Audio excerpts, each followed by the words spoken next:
Welcome to the Rescue Rundown, a finality of sorts, the last Rescue Rundown of 2016.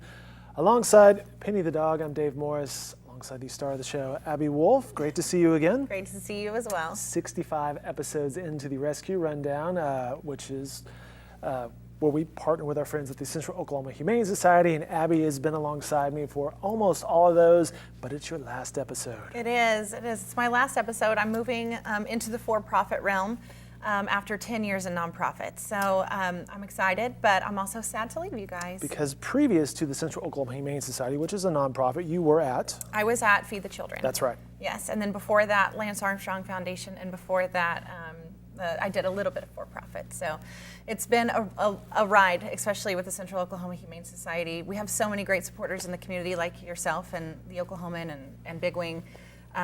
We've had fun. It's been a good time. Well, it's been a lot of fun. I know you approached us about a year and a half ago, I guess, and we said, hey, why not do this every week? Jump on camera and talk about various issues and our friends of the cat and dog world. And so it's been great, and thank you so much for your consistency and for doing just a great job on camera. Thank you. Well, thanks for helping us spread the word. There's so many great things to talk about when it comes to pets because everybody has them, and so it's fun to get here every week and to talk about serious and not so serious things with you guys. Us talk about non-serious stuff on never, camera? Never. Well, speaking of pets, this is yours. Penny is making the return. Making a return. I think this might be her third episode. She has appeared outside of you probably more than anybody on this. Yeah, she's going to need a tagline, I think. And people of the world watching this, she is alive. Yes, she is. She's protesting, I think. There we go. We're perked up now. Severe lack of milk bone. So remind us of Penny. What are we looking at here? Penny is a 3-year-old Brittany Spaniel. She's a little small for Brittany, but she is purebred. She can hear me talking about her, so she's looking straight at me. She is just a perfect little princess. Everybody calls her Perfect Penny because we couldn't ask for a better dog. She came to us as a stray on the street, covered in fleas so badly that her fur was falling out. So she is now gorgeous as ever and happy. Well, so she is a happy tale, and we've spoken Absolutely. about the happy tales among the 65 episodes that we have taped now, and Penny's just showing off. Yeah. Will you continue to be a foster, perhaps? I do, yeah. I want to continue to foster. Fostering to me is the best way and the most simple way to really, genuinely save a life and have a personal connection with that life. I think there's no better way to give back to something that needs your help than to share your home with it. Very good. Well, each week on the Rescue Rundown, we highlight a topic that, as she mentioned, could be lighthearted or could be serious. And this is kind of a bit of mix that we're talking about this week. It is chocolate and the dangers of chocolate to your dog or cat, which sounds lighthearted, but there's nothing lighthearted about it. It's bad news. You know, I love chocolate, but dogs, not right here, so much. So do I. Oh my goodness. So I keep chocolate regularly in the house, but I learned a very valuable lesson recently about not keeping chocolate in the house. It is the holiday season, though. You round the corner around Halloween, and next thing you know, there's just candy everywhere. Yes, and we didn't have a lot of trick-or-treaters this year, which, normally I would be excited about that because we would have extra chocolate laying around the house, but somebody here got into the bag of chocolate, and so I thought this topic would be extra relevant with Miss Penny here. All right, so Miss Penny found the Halloween bag of chocolate, and she ate the whole thing. Oh no! I think we calculated that she might have eaten 20 pieces of chocolate, milk chocolate. And I chuckle because clearly she's still here, alive, she is. and healthy. But that could be a very bad thing. I was up the entire night.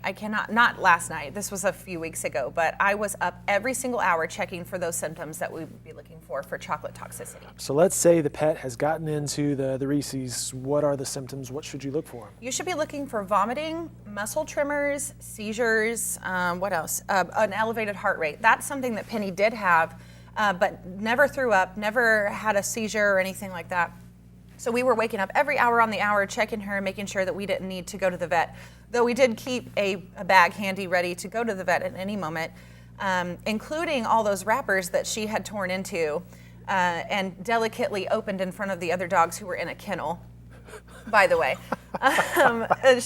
We kept all the wrappers because every vet is going to want to know exactly how much chocolate a dog has eaten. Well, let's talk about that. Is the inventory, the type of dark or milk and amount Is all that crucial information? It is. So lucky for Penny, we are milk chocolate fans rather than dark chocolate fans, because dark chocolate is actually more harmful than milk chocolate.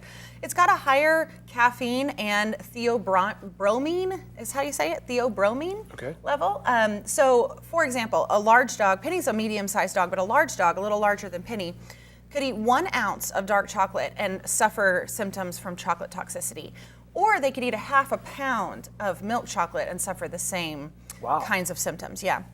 So it's really important, especially that dark chocolate, that baker's chocolate, is kept out of their hands and out of their reach. We thought it was out of her reach, but she apparently got very crafty while we were gone. Well, I guess that's something else to consider. Is you may think it's out of reach on the island in the kitchen, on the table. However, they will do anything. I mean, think about it. If a dog is bored in your home, they're going to do anything they can to get to whatever they want. And so it's really important. Pantry, anything with a door. We keep ours in the cabinet now after this life lesson. I think it's really important to stress that just because it's out of reach of children doesn't always mean it's out of the reach of your pets. You have shared a tool that you can actually go online and plug in some information? Yes, I actually had to log into this the night that Penny ate all the chocolate. It's petmd.com. They have a chocolate toxicity measure that will let you put in your dog's weight, how much chocolate they've eaten, and what kind of chocolate, and it'll tell you need to go to the vet right now, or just keep an eye on your pet, or it's a green to red kind of scale that tells you emergency or you're fine. And we had to log into that. Luckily, Penny was A-okay, and she's doing just fine today. Well, I should probably use that website for myself that says, Dave, put away the candy. You've had enough. You're dangerously in the orange-red category. I think we're all feeling that after the holidays. Absolutely.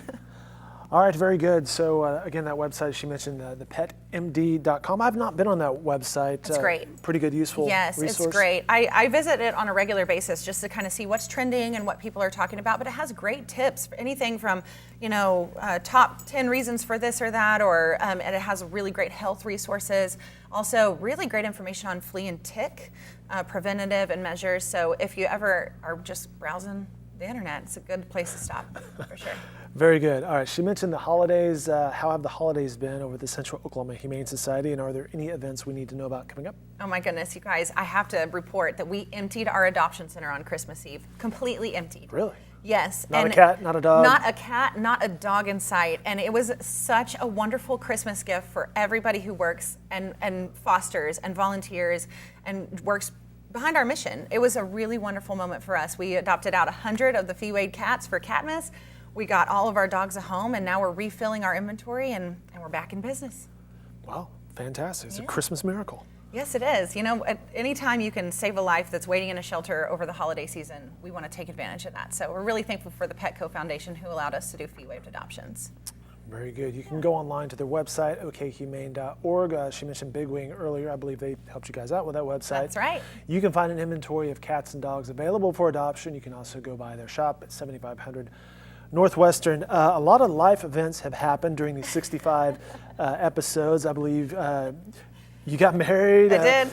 Built, renovated a house or something. I mean, those are major life events. I adopted 2 dogs, in the process. Yeah, it's been a ride, I'll tell you that. It's been fun sharing these things. We joke every day right before we get on camera about the house's progress and all the crazy things that are happening in my life. So it's been great to be friends with you guys, and it's been a fun ride to share with you along the way. Well, best of luck moving forward. You do a fantastic job, and thank you so much. Thank you.